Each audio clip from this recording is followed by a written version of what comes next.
Hi, this is Chris from Toyota Parts Plus, and today we have a 2016 Toyota Hilux SR dual cab ute, stock reference number 5368. The shape runs from the 9th month 2015 through the 5th month 2020. It has a 1GD 2.8 litre 4-cylinder turbo diesel engine backed by a 6-speed manual 4-wheel drive transmission. 1GD 2.8 litre 4-cylinder turbo diesel engine. We have the right hand headlight, right hand fog light, radiator grille, tidy front bumper cover, left hand headlight, left hand fog light, left guard appears to have no damage, left power door mirror, bonnet has one small dent, left front 18-inch factory alloy mag with a good tyre, pair of factory side steps with all bolts and brackets, left hand door appears to have no damage,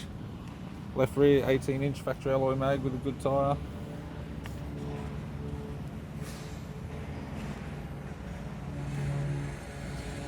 right rear 18-inch factory alloy mag with a good tyre, right hand side step sold as a pair with all bolts and brackets, right rear door appears to have no damage, right front door has one small dent, right guard appears to have no damage, right power door mirror and a right front 18-inch factory alloy mag with a good tyre. We have the driver's side door trim, tail window master switch. This vehicle is fitted with black cloth interior, manual type center console, 6-speed manual gear shifter, heated controls, touchscreen CD player, interior mirror, left sun visor, courtesy lamp, right sun visor, instrument cluster, and an average vinyl steering wheel with cruise audio, phone and display buttons.